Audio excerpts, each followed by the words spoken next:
जगन्नाथपुरी के मंदिर के प्रसाद में दाल चावल मिलता है, वो मिट्टी की हांडी में क्यों बनता है? वो इसलिए क्योंकि मिट्टी पवित्र होती है, और मिट्टी न सिर्फ पवित्र होती है बल्कि इसमें पका हुआ खाना भी माइक्रोन्यूट्रिएंट से भरपूर होता है, ऐसा वैज्ञानिकों का मानना है। अब ये बात तो किसी से छुपी नहीं है कि हमारा शरीर मिट्टी से बना है। हम जब मरते हैं और शरीर को जला देते हैं तो 20 ग्राम मिट्टी में बदल जाता है पूरा शरीर। मिट्टी में कैल्शियम निकलता है, फॉस्फोरस निकलता है, आयरन निकलता है, जिंक निकलता है, सल्फर निकलता है और 18 माइक्रोन्यूट्रिएंट्स निकलते हैं। मरे हुए आदमी की राख में ये सब वही माइक्रोन्यूट्रिएंट्स होते हैं जो मिट्टी में पाए जाते हैं।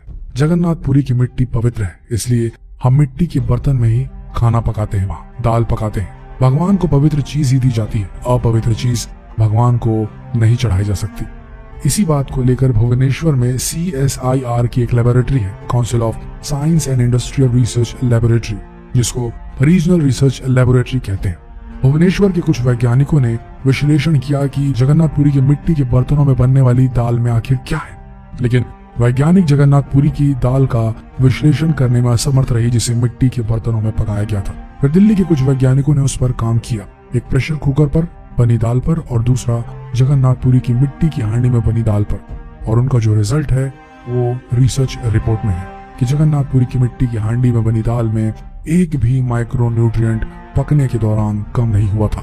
जबकि प्रेशर कुकर की दाल को जब उन्होंने रिसर्च करके देखा तो उन्होंने कहा कि इसमें माइक्रोन्यूट्रिएंट्स प्रेशर से बनने की वजह से बहुत कम हो गए हैं। उन्होंने कहा जगन्नाथपुरी की दाल मिट्टी की हांडी में पकाई तो 100% माइक्रोन्यूट्रिएंट्स उसमें बचे हुए हैं, और जैसे ही प्रेशर कुकर में पकाई गई तो इसे माइक्रोन्यूट्रिएंट्स मात्र 13% ही बचे, 87% नष्ट हो गए। प्रेशर कुकर में दाल को जब पकाया जाता है तो उसके मॉलिक्यूल्स टूट जाते हैं। लोगों को ऐसा लगता है कि दाल तो पक चुकी है, लेकिन वास्तव में ऐसा नहीं होता।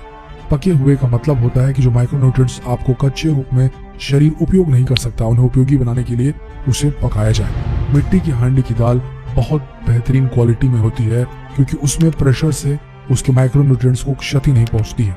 मिट्टी की हांडी की बनाई हुई दाल को खा लीजिए तो उसका स्वाद भी जिंदगी भर नहीं भूलेंगे। इसका मतलब क्या है? भारत में चिकित्सा और आयुर्वेद शास्त्र की पाठ करने से ऐसे विज्ञान का विकास हुआ जहाँ क्वालिटी मेंटेन रहती है और स्वाद भी साथ में मेंटेन रहता है। शायद इसीलिए जगन्नाथपुरी में मिट्टी के बर्तनों में खाना पकाया जाता है। माइक्रोन्यूट्रिएंट्स की पूर्ति अगर नियमित रूप से होती रहे तो आपका शरीर ज्यादा दिनों तक बिना किसी दूसरे की मदद से काम करता रहता है। हजारों सालों से मिट्टी के बर्तनों में इस देश में खाना बनाया जा रहा है। पहले हम एल्यूमिनियम के बर्तनों में खाना नहीं पकाया करते थे। हिंदुस्तान में बक्साइट के खजाने भरे हुए हैं। कर्नाटका में बहुत बड़ा भंडार है। तमिलनाडु में, आंध्र प्रदेश में बक्साइट के बड़े भंडार हैं। हिंदुस्तान भी बना सकता था अगर बक्साइट है तो। एल्यूमिनियम बनाना कोई मुश्किल काम नहीं, लेकिन हिंदुस्तान ने नहीं बनाया क्योंकि उसकी जरूरत नहीं थी। इसलिए कुम्हारों की एक पूरी की पूरी जमात इस देश में खड़ी की गई ताकि आप मिट्टी के बर्तन बनाएं। कुम्हारों से बड़ा वैज्ञानिक कौन है? अब ये कुम्हार हैं जो इतने बड़े वैज्ञानिक हैं इस देश के, जो मिट्टी के बर्तन बनाकर हजारों सालों से हमें दे रहे हैं हमारे स्वास्थ्य की रक्षा करने के लिए। हमने उनको नीची जाति बना दिया है, लेकिन कुम्हार नीचे कैसे हो गया जो सबसे बड़ा वैज्ञानिक का काम करता है? मिट्टी के बर्तन बनाकर आपके माइक्रोन्यूट्रिएंट्स को, आपके सूक्ष्म पोषक तत्वों को कम नहीं होने देने के लिए मिट्टी का सिलेक्शन करता है वो, ताकि आप उसमें खाना बना सके। मिट्टी के बर्तन जिसमें कुल्हड़ बनता है, अलग अलग मिट्टियों से अलग अलग बर्तन बनाए जाते हैं। जो हांडी होती है उसे खास तरह की मिट्टी से बनाए जाते हैं। कुल्हड़ जो होता है उसे खास तरह की मिट्टी से बनाया जाता है। जो हांडी होती है उसे ऐसी मिट्टी से बनाया जाता है जिसमें कैल्शियम और मैग्नीशियम अधिक हो, इसीलिए जो भी पोषक तत्व रहते हैं बहुत बेहतरीन तरीके से बने रहते हैं। ये सब कुम्हार का काम है और कुम्हार हजारों साल से थैंकलेसली ये जॉब करते आ रहे हैं। इन्हें कोई यूनिवर्सिटी पढ़ाने नहीं आती, इन्होंने अपने पुरखों से सीखा है जो सीखा है। कितने महान लोग हैं और दुर्भाग्य है सरकार का कि इन्हें बैकवर्ड क्लास में गिनती है। हांडी जब खत्म होगी मतलब उसकी लाइफ पूरी हो जाएगी, तो ये हांडी फिर से मिट्टी में मिल जाएगी और फिर मिट्टी से हांडी दूसरी बन जाएगी। मिट्टी की हांडी के बाद अगर कोई चीज है तो वो है कांसा। तीसरा सबसे अच्छा माना जाता है। अरहर की दाल को कांसे के बर्तन में पकाएं तो उसके सिर्फ 3% माइक्रोन्यूट्रिएंट्स ही कम होते हैं, 97% बचे रहते हैं। पीतल के भगोने में पकाएं तो 7% कम होते हैं, 93% बचते रहते हैं। लेकिन प्रेशर कुकर में बनाएं तो सिर्फ 7% माइक्रोन्यूट्रिएंट्स बचते हैं, बाकी खत्म हो जाते हैं।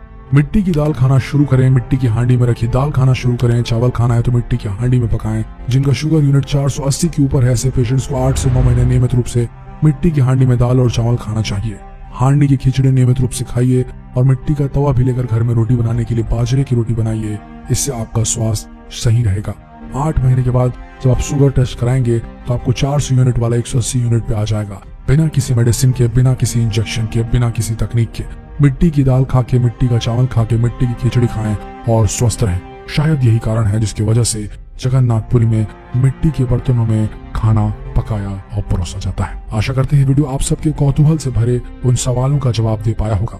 तो अब इस जानकारी को अपने तक सीमित न रखें, इस वीडियो को जितना हो सके शेयर करें ताकि बाकी लोगों को भी मिट्टी से बनने वाले बर्तनों से पकने वाले खाने के स्वास्थ्य लाभ पता चले और जगन्नाथपुरी में बनने वाले मिट्टी के बर्तन में जो प्रसाद बनाया जाता है उसके गुणों का भी भान हो।